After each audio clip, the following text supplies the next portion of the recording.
Okay, very good. Now we've got our flour. I'm going to measure off.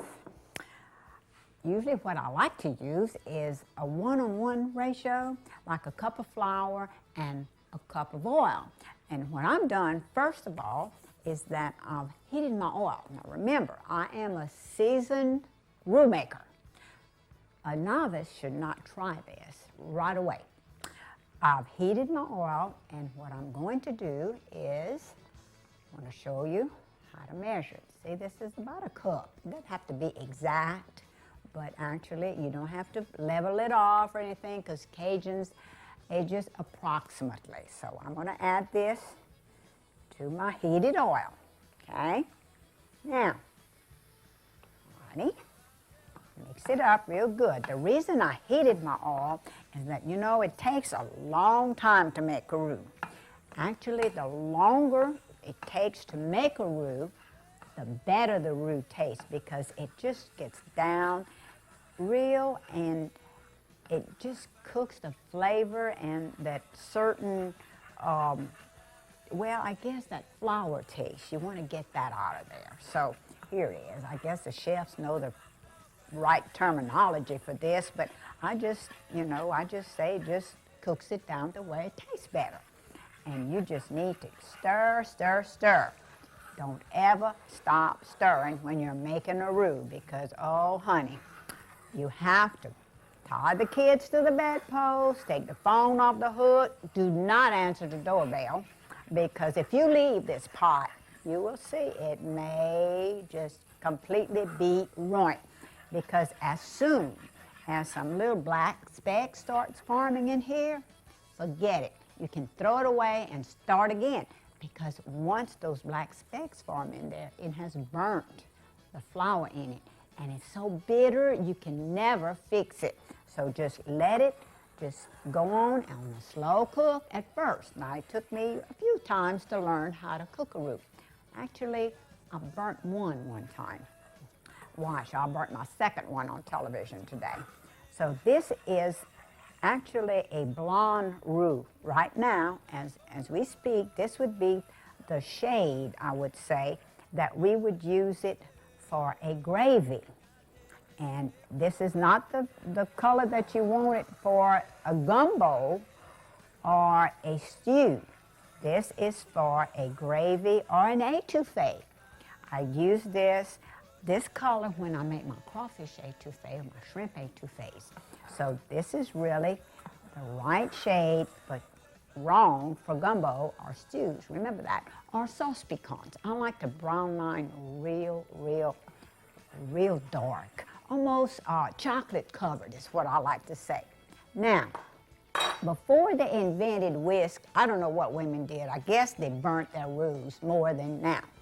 So I like to use a whisk when I'm stirring, because it seems like even though the brown specks form in there, it's not black specks. Now remember, they'll have some little brown specks that may form in there. You can use that whisk and just whisk it up, and it'll just dissolve them, and it'll blend in with the rest of the roux. So that's good. So I just go ahead and use the whisk, and of course you can use the spoon as you go along to get in the corners of the pot. As you see how the corners have a tendency to get the darker shade, because you don't have it stirred that well. And of course, when that forms, you want to make sure that you use your whisk to blend it in. So my mama could make a roux in a minute. I mean, that she would just put that fire on high, and she had that one pot and that one spoon that she made roux with. And honey, and I still have it. And I treasure it very much, because she's used it so much that the edge of the spoon is really sharp. I mean, she would just go ahead and stir that just this way and that way, and it would sharpen that spoon. And so I still have it, and of course I can't use it because it's so fine. And also the pot that she used was very thin. Now, a lot of people say you have to have a real heavy pot to make a roux. Well, Mama proved that to be untrue because her pot was so thin, it was really, I don't see how she did it. But I'm just proud to have that pot and that spoon because it reminds me, okay, if you're caught in a place that you do not have a heavy-duty pot, you can always use a thin pot. And of course, the best tool for a roux, to me, is a heavy-duty pot like these. But like I say, my mama just proved that to be wrong because you really can make it in a thing. But remember, keep stirring. If you stop, it may burn. It will burn, not maybe. That's a sure thing. A roux is so easy to burn. And if you accidentally splash some of this roux on your fingers or your hands, it burns so bad into your flesh that you need to, some people have to go to the doctor for that because it really is, something about a roux just cooks continuously even though after it's out of the pot. So if you spill some on yourself, it's really not a good thing. So be careful when you're making a roux. It is very, very dangerous if you would accidentally spill some on yourself. So you see, well, nice turning.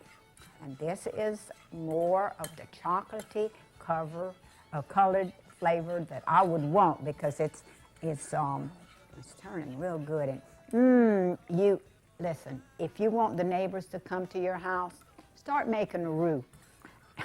They will come from miles around because actually the aroma of a roux is just great. When I do cooking presentations, I make sure I make a roux because as you can tell, boy, I wish we had smell-o-vision.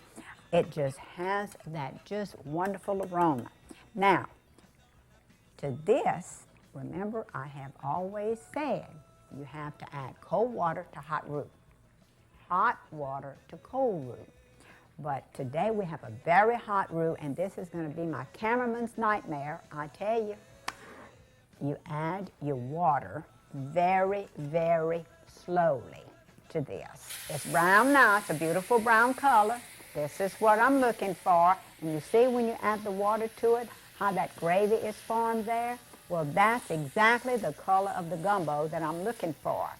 So now I'm going to add some more water. And, ooh, cameraman's nightmare. All righty. Perfect, perfect, perfect. Okay, then you use your whisk.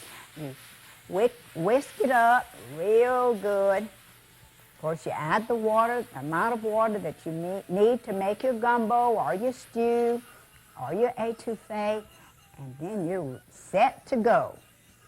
All right, this is perfect. See, I didn't ruin it. I didn't burn it. So I should let little Lucy come help me today. She makes a pretty good roux herself. She's made a couple of them. Okay, now, very good, because all Cajuns have to know how to make a roux, or else they just lost in the kitchen. As my mama always said, if you know how to make a roux and cut up onions, bell pepper, and celery and saute that, you know how to cook Cajun. And I really took her up on it. So anyway, now that I've gotten my roux made, showed you how to do that, I'm going to start fixing one of Harry's favorite meals because, you know, he's not going to eat my okra today because he doesn't like that. That's my dish, so I'm going to fix him something special. Of course, I'll have to first go and get one of the main ingredients for that. So we'll just get that right now. I'll show you where I got it from.